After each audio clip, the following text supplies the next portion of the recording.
بسم اللہ الرحمن الرحیم۔ السلام علیکم ناظرین، اللہ رب العزت نے انسانوں کے ساتھ ساتھ دنیا میں چرند پرند، حیوانات اور حشرات کو بھی پیدا کیا۔ ان کی زندگی بھی ایک دن ختم ہوتی ہے اور وہ بھی انسانوں کی طرح موت کا مزہ چکھتے ہیں، مگر جب جانور، پرندے اور کیڑے طبعی موت مرتے ہیں تو ان کی لاشیں کہاں چلی جاتی ہیں؟ جانور، پرندے اور دیگر زیرو کی روح کون قبض کرتا ہے؟ یہی ہماری آج کی ویڈیو کا موضوع ہوگا اور آج ہم آپ کو حیوانات و حشرات کی موت کے بارے میں حقائق بیان کریں گے، مگر ویڈیو میں آگے بڑھنے سے پہلے اگر آپ ہمارے چینل پر نئے ہیں تو چینل سبسکرائب کر دیں۔ دنیا کے مختلف علاقوں میں بے شمار پرندے، جانور پائے جاتے ہیں اور یہ جانور بھی اپنی طبعی موت مرتے ہیں، یعنی بغیر کسی حادثے کے ان کی بھی زندگی کا خاتمہ ہو جاتا ہے، مگر ان کے مردہ جسم اور لاشیں ہمیں کہیں بھی نظر نہیں آتے۔ آپ نے حادثاتی طور پر مرنے والے جانوروں کی لاشیں دیکھی ہوں گی، جیسے کسی روڈ پر گاڑی کی ٹکر سے مرنے والے جانور یا پھر برقی تاروں میں الجھے پرندے، لیکن اپنی موت آپ مرنے والوں کی لاشیں کہاں غائب ہو جاتی ہیں؟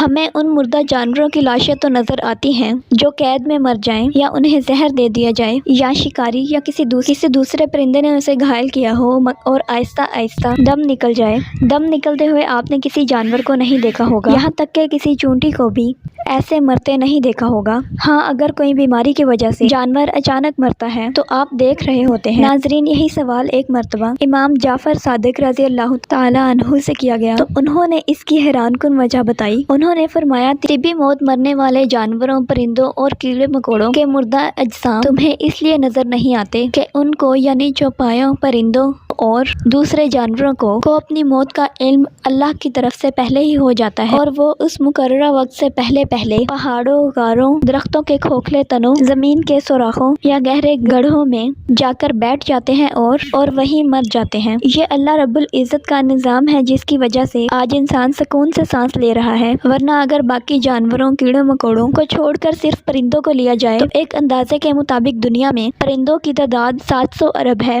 اگر یہ پرندے سرعام طبی موت مرتے تو زمین پر قدم رکھنے کی جگہ نہ ہوتی، تو ہر طرف ان کے مردہ جسم ہوتے جو گندگی اور بے شمار بیماریوں کا سبب بنتے۔ اسی لیے پروردگار عالم نے قرآن میں ارشاد فرمایا، فَبِأَيِّ آلَاءِ رَبِّكُمَا تُكَذِّبَانِ، اور تم اپنے پروردگار کی کون کون سی نعمت کو جھٹلاؤ گے۔ ناظرین، جانوروں کی روح کون قبض کرتا ہے؟ کیا انسانوں کی طرح حضرت عزرائیل علیہ السلام یعنی ملک الموت جانوروں کی روح بھی قبض کرتے ہیں؟ اس حوالے سے حقیقت تو اللہ رب العزت کو ہی معلوم ہے، مگر ایک حدیث کا مفہوم ہے کہ جانوروں، کیڑے مکوڑوں کی روحیں تسبیح میں ہیں، تو جب ان کی تسبیح ختم ہو تو ان پر موت طاری ہو جاتی ہے، لہٰذا ان کی موت ملک الموت کے قبضے میں نہیں۔ اور اس بارے میں مختلف روایات بھی موجود ہیں۔ ایک روایت ہے کہ ملک الموت صرف انسانوں کی روح قبض کرتے ہیں، اور ایک روایت یہ ہے کہ ایک فرشتہ الجنہ کی، ایک شیاطین کی اور ایک فرشتہ چرند پرند یا مچھلیوں، کیڑے مکوڑوں کی روح قبض کرنے پر مامور ہے۔ اس حوالے سے کئی روایات ہیں اور بعض روایات سے علم ہوتا ہے کہ ملک الموت ہر جاندار یعنی انسانوں، جنوں، چرند پرند اور جملہ بہائم کی روح قبض فرماتے ہیں۔ بعض نصوص سے اس بات کی طرف اشارہ ملتا ہے کہ تمام زیروح کی روح کو قبض کرنے کی ذمہ داری اللہ رب العزت نے ملک الموت حضرت عزرائیل علیہ السلام کو سونپی ہے۔ ایک روایت میں ہے کہ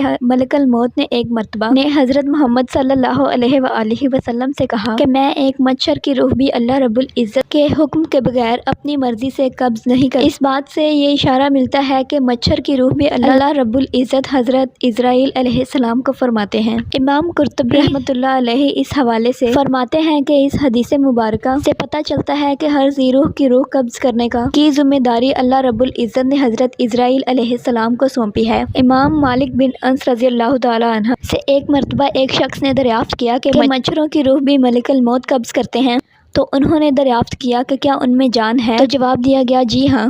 تو آپ نے فرمایا کہ پس ان کی جان بھی ملک الموت ہی قبض کرتے ہیں۔ ناظرین، جانور یہ جانتے ہیں ان کو موت آنے والی ہے۔ اس حوالے سے محققین کے درمیان اختلاف بھی پایا جاتا ہے، مگر بعض روایات میں حضرت موسیٰ علیہ السلام کے دور کی ایک حکایت جسے مولانا روم رحمۃ اللہ علیہ نے کتاب حکایات رومی میں لکھا ہے کہ ایک مرتبہ موسیٰ علیہ السلام سے ایک شخص نے کہا کہ میرے گھر میں ایک کتا اور ایک مرغا ہے، میں ان کی بولی جاننا چاہتا ہوں۔ جب اللہ رب العزت کے حکم سے ایسا ہوا تو اس نے سنا کہ کتا اور مرغا دوسرے جانوروں کے مرنے کی بات کرتے ہیں کہ کل گھوڑا مر جائے گا، تو ویسا ہی ہوتا ہے۔ اگرچہ یہ ایک مخصوص حکایت ہے، مگر بعض روایات کے مطابق جانور کو اپنی موت کا علم اللہ رب العزت کی طرف سے ہو جاتا ہے۔ اب بات کرتے ہیں، کیا جانور بھی اپنے پیاروں کی لاشوں پر ایسے ہی ماتم کرتے ہیں؟